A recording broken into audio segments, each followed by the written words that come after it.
Yo, halo guys, sebelum gua lanjutin ke pembahasannya, gua nggak bosen-bosen ngingetin ke kalian dulu. Yuk dukung dulu channel ini dengan pencet tombol subscribe dan loncengnya di bawah ini agar kalian tidak ketinggalan update dari channel ini. Dan juga like dan share ke kawan-kawan kalian biar di channel ini semakin dikenal banyak orang. Pastinya dukungan dari kalian sangat gua butuhin untuk ngebuat gua terus semangat dan terus update ke depannya. Oke, kalau gitu kita langsung lanjut aja ke pembahasannya.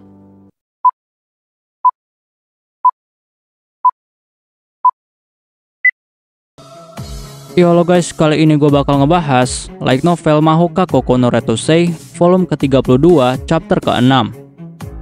Di chapter ini bakal dibahas tentang Erika yang akan ikut dalam pertandingan Monolith Code. Untuk kalian yang belum nonton chapter sebelumnya, silahkan ditonton terlebih dahulu. Di SMA pertama hari ini, Miyuki dan Lina pergi ke ruangan manajemen klub untuk menanyakan kepada Igarashi tentang keputusan apa yang diberikan untuk Erika. Apakah Erika disetujui sebagai peserta atau tidak? Dan setelah Miyuki sampai di sana, dia pun langsung bertanya kepada Igarashi, apakah Erika disetujui untuk ikut serta di pertandingan Monolith Code? Dan Igarashi pun lalu menjawab bahwa Erika telah disetujui untuk ikut serta. Bahkan ada beberapa sekolah lain yang juga memasukkan anak perempuan untuk ikut serta di pertandingan Monolith Code. Miyuki yang mendengar itu, dia pun akhirnya sangat lega. Lalu Miyuki bertanya kepada Igarashi, apakah untuk anak perempuan ada aturan khusus di dalam pertandingan? Tetapi Igarashi yang mendengar itu, dia pun menjadi sangat bingung. Dan Igarashi bilang kepada Miyuki bahwa dia belum pernah mendengar jika ada aturan khusus untuk anak perempuan. Lalu setelah itu, Miyuki pun memberikan sebuah saran kepada Igarashi. Dan saran itu sebenarnya adalah saran dari Tatsuya yang diberikan kepada Miyuki. Dan Miyuki bilang kepada Igarashi bahwa untuk anak perempuan, mereka seharusnya diizinkan untuk menggunakan perangkat perlindungan dengan sihir perisai, agar para wanita dapat tetap aman. Dan wanita harus diperlakukan secara khusus, dan aturan ini juga telah diterapkan di perguruan tinggi yang ada di negara lain. Igarashi yang mendengar itu, dia pun akhirnya mengerti. Dan dia bilang kepada Miyuki bahwa dia akan menyarankan saran itu kepada setiap sekolah. Dan pembicaraan pun akhirnya selesai. Di sisi lainnya, saat ini Tatsuya pergi ke tempat pelatihan yang ada di belakang sekolah SMA pertama. Dan di sana adalah tempat pelatihan para peserta yang akan ikut dalam pertandingan Monolith Code. Dan tujuan Tatsuya datang ke sana adalah karena dia ingin melihat latihan Erika dan juga yang lainnya. Dan setelah Tatsuya sampai di sana, dia pun lalu melihat Erika yang sedang berlatih. Dan di sini Tatsuya melihat bahwa Erika itu terlihat sembrono dalam menggunakan kemampuannya. Tetapi untungnya, Erika memiliki kecepatan gerakan yang sangat cepat, sehingga Erika terlihat tidak kesulitan untuk menghindari setiap serangan.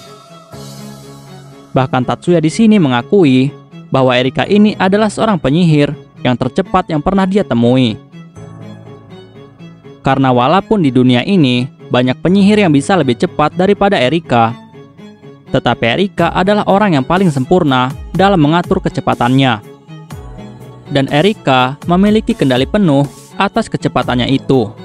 Dan itu tidak dimiliki oleh penyihir yang lainnya kecuali Erika.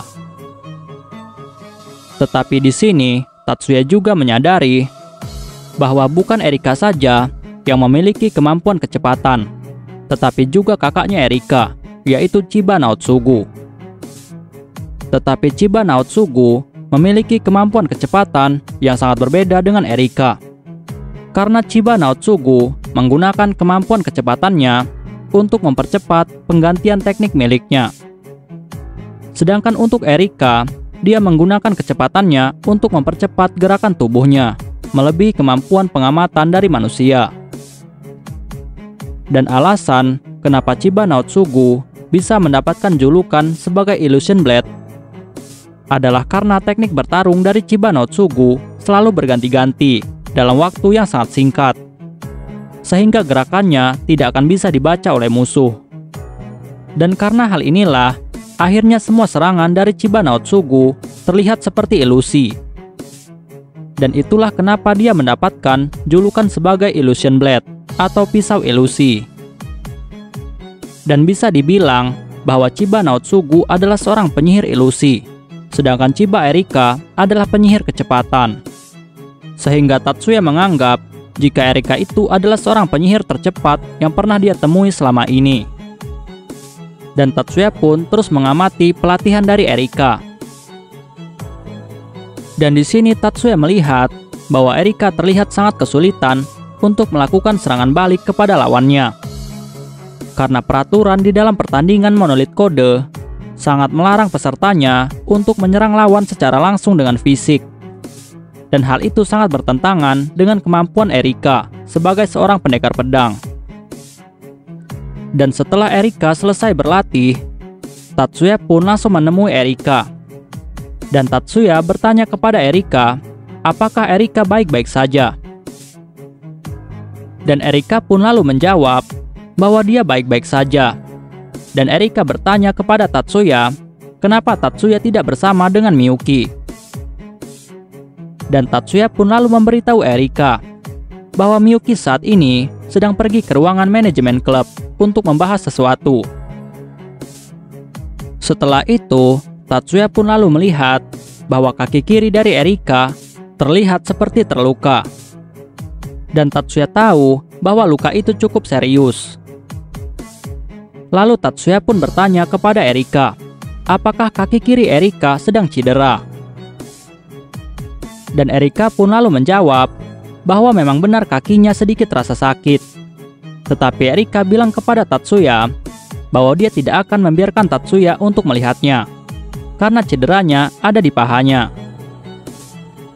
Dan Tatsuya pun dengan cepat langsung menggunakan Siri Growth ke arah kaki Erika.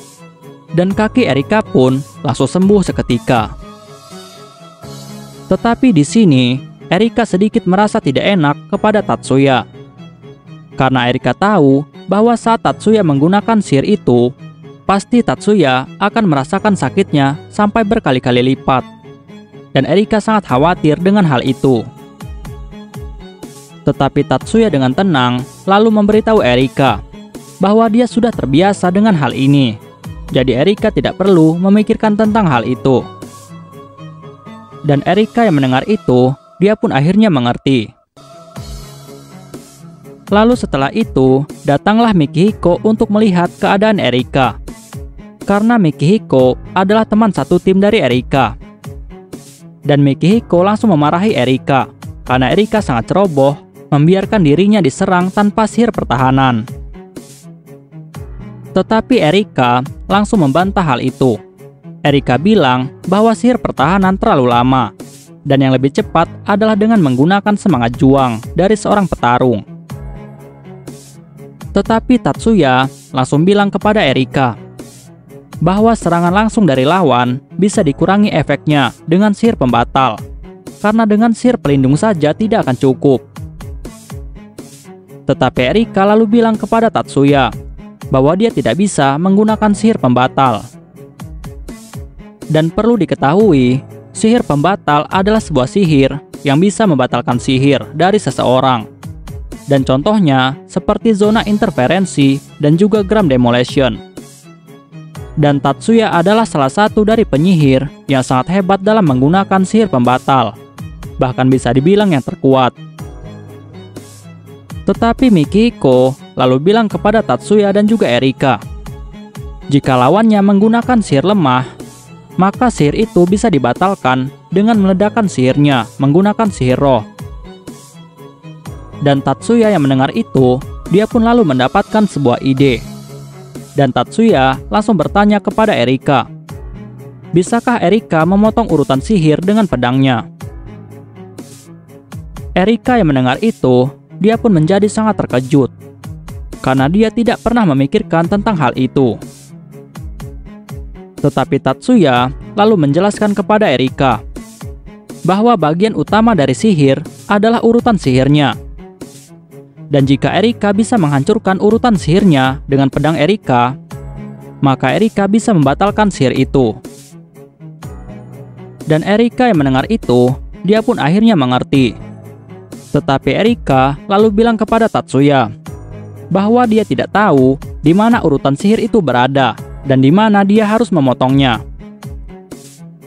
Dan Tatsuya dengan tenang lalu memberitahu Erika bahwa urutan sihir ada di dalam dimensi informasi.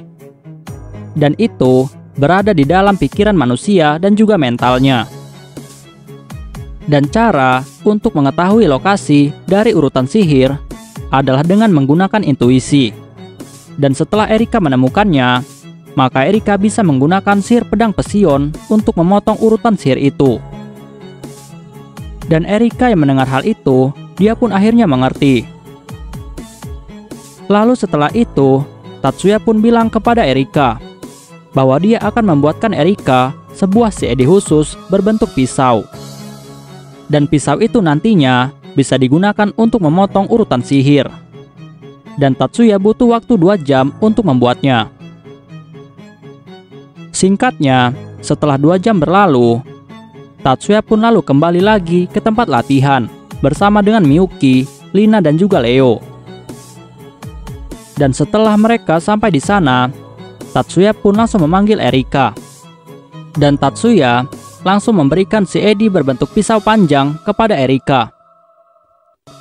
Lalu Tatsuya bilang kepada Erika bahwa si Edi ini akan membuat pisau Pesion akan aktif terus-menerus, sampai Erika sendiri yang menonaktifkannya.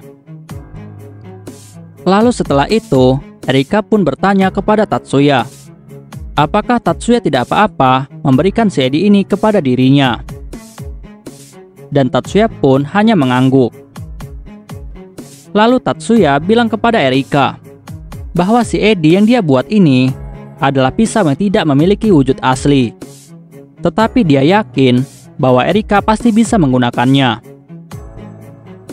Dan setelah itu, Tatsuya pun lalu menyuruh Erika untuk melanjutkan pelatihannya. Sedangkan dia dan juga yang lainnya akan menonton Erika dari sudut lapangan. Pada tanggal 14 Agustus, Tatsuya, Miyuki, dan juga Lina, mereka pun akhirnya kembali ke Pulau Miyaki. Karena keesokan harinya, perwakilan USNA akan datang ke Pulau Miyaki. Karena mereka akan ikut serta ke dalam pengembangan teknologi reaktor bintang milik Tatsuya atau proyek Escape. Dan selama perjalanan menuju ke Pulau Miyaki, Lina pun lalu memberitahu Tatsuya dan juga Miyuki bahwa salah satu dari perwakilan USNA adalah teman dekatnya, yaitu Dr. Abigail Stewart. Dan Lina memanggilnya dengan nama panggilan Abi. Dan dia itu adalah seorang wanita yang umurnya 23 tahun. Dan Abi itu adalah seorang teknisi sihir dari kelompok STARS dan sangat berjasa dalam pengembangan sihir kelas strategis Heavy Metal Bars. Miyuki dan Tatsuya yang mendengar hal itu, mereka pun menjadi sangat terkejut. Lalu Tatsuya bertanya kepada Lina, apakah Dr. Abigail Stewart adalah orang yang telah mengembangkan sihir kelas strategis Heavy Metal Bars dan juga pencipta dari senjata Brionac? Dan Lina pun lalu menjawab bahwa memang Abilah yang telah mengembangkan dua hal tersebut. Lalu Miyuki yang mendengar itu, dia pun menjadi sangat curiga. Dan Miyuki bilang kepada Tatsuya, kenapa orang penting seperti Dr. Abi dikirim ke negara Jepang hanya untuk sebuah teknologi reaktor bintang? Tetapi Tatsuya lalu bilang kepada Miyuki bahwa dia mengerti kecurigaan dari Miyuki. Tetapi Miyuki tidak perlu khawatir tentang hal itu. Oke guys, pembahasan kita di chapter kali ini selesai sampai di sini dulu. Dan kita bakal lanjut lagi di chapter selanjutnya. Untuk chapter ini, memang ceritanya lumayan agak pendek. Jadi maklum aja durasinya pendek banget. Dan untuk chapter-chapter berikutnya, ceritanya akan mulai panjang.